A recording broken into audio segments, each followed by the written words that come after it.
We're at the NAB AFL Draft Combine. You're watching Total Access. Damien Barrett with Paul Daffy and Jason McCartney. And this draft, guys, is clearly the Gold Coast Suns draft. They've got 9 of the first 15 selections in the November 18 draft. The first selection of each round beyond that. The 3 players we've been talking about all week about being Gold Coast picks.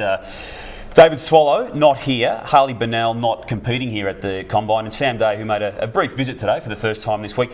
Let's just go through those guys. David Swallow, Jason, have the Gold Coast, they've actually got him, haven't they? They've actually locked him away, but he's the only one they've locked away. Yeah, they locked him away last year. They got him on a VFL or State League contract to get him up there in his 17th year, because their thought was there's no doubt they'll take him in the first 3 players.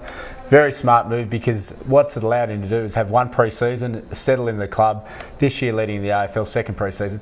I believe he won their best and fairest. He's come 3rd in the VFL best and fairest. He made the VFL team this season. He's an outstanding player. He's a strong body, very similar to his brother, but it's fair to say probably a little bit more polished with his skill execution. So they've got an outstanding prospect on their hands there. And picks 2 and 3 are meant to go between Harley Bennell and Sam Day. You tell us what order. Let's talk about Harley Bennell here, Paul. He's at the draft combine, as we know, but he's been injured with a groin problem and isn't actually taking part in the test. But what do you know about him? Here's some footage of him here.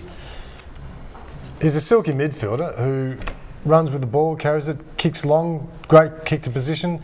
He seems to me to know where the ball's going off a pack just a lot quicker than the other players.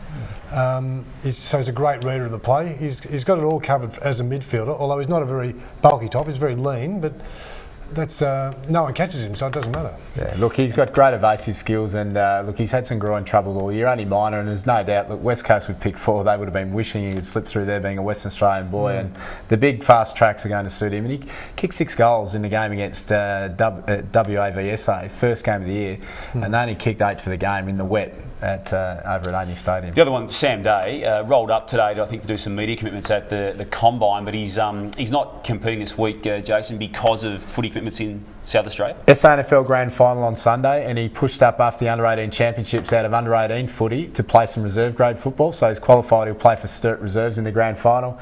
He's an outstanding talent, and it's a bit untapped because he's elite baseball and basketball background, so football's been really just a bit of a part-time hobby sport for him, but he has chosen to go this pathway, and I think that's what every club sees in him. This talent and the upside just could be so enormous for him. He's never taken a game completely apart over a 4-quarter period, but just these thin slices is just quite phenomenal.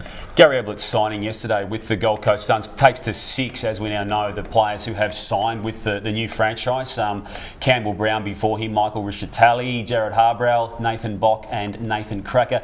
Jared Brennan, by my reckoning, guys, is almost certainly going to join those players there. Maybe not under the uncontracted player rulings, but possibly within a trade or even just a contract player through the draft system. So who else do they need? What else do they need? And what are they going to do when it comes to round 1 next year with so many young kids on their list?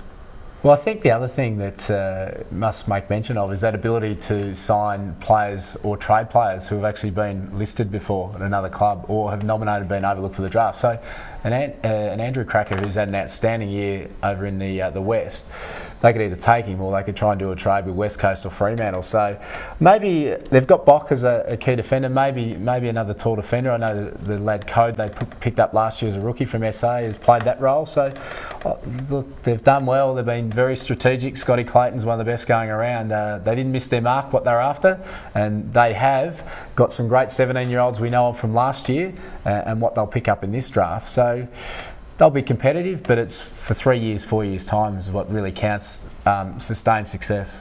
Guy McKenna's been their coach and has taken them through the VFL this year. He's locked away as coach in the first season of AFL life for the Gold Coast team, and Robbie Durazio caught up with him at the Combine.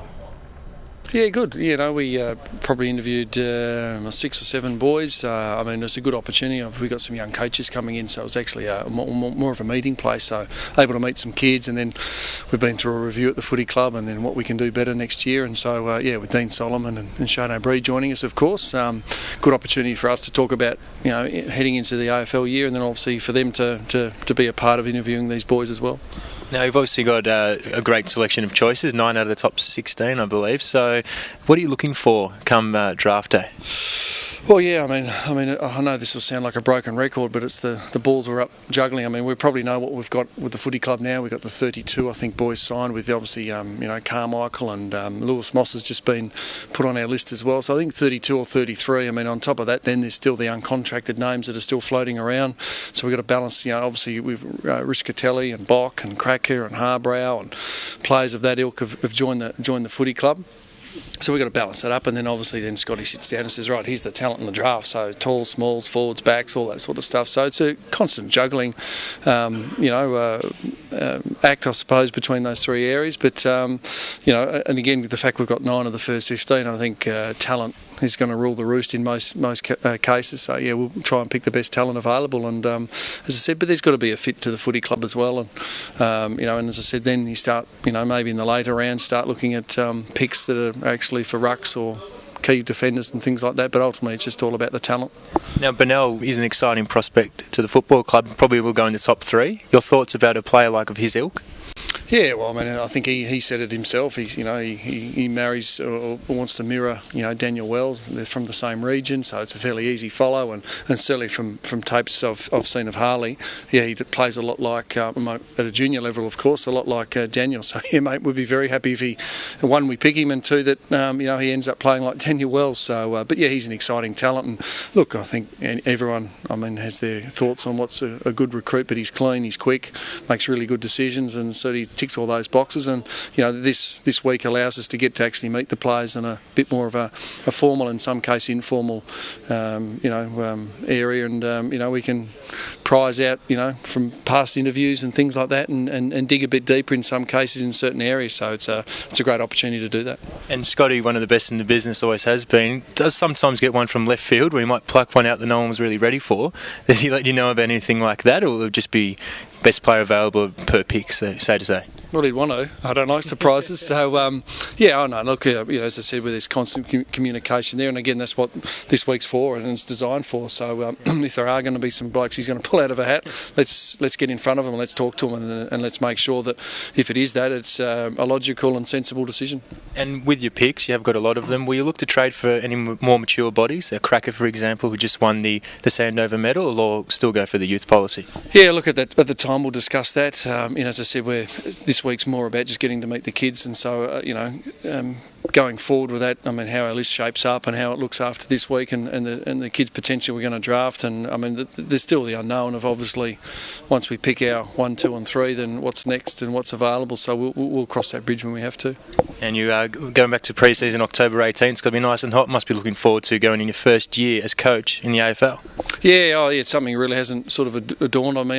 Obviously 2 years in the TAC and the VFL, of course, and stepping up into the AFL. But it's been 2 great years and really enjoyed it. And obviously there's just a bit more intensity as far as interviews and crowds at games and things like that. And the opposition, we're playing a bit bigger and a bit stronger. So that we understand that all ramps up. But yeah, certainly looking forward to it.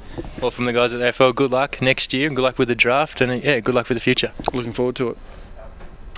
Gold Coast Suns coach Guy McKenna there with Robbie D'Orazio. Next up, Ben Broad with Trade Talk. Also, a great interview with a couple of schoolmates, Tom Lynch and Mitch Hallahan from Padua College in Rosebud.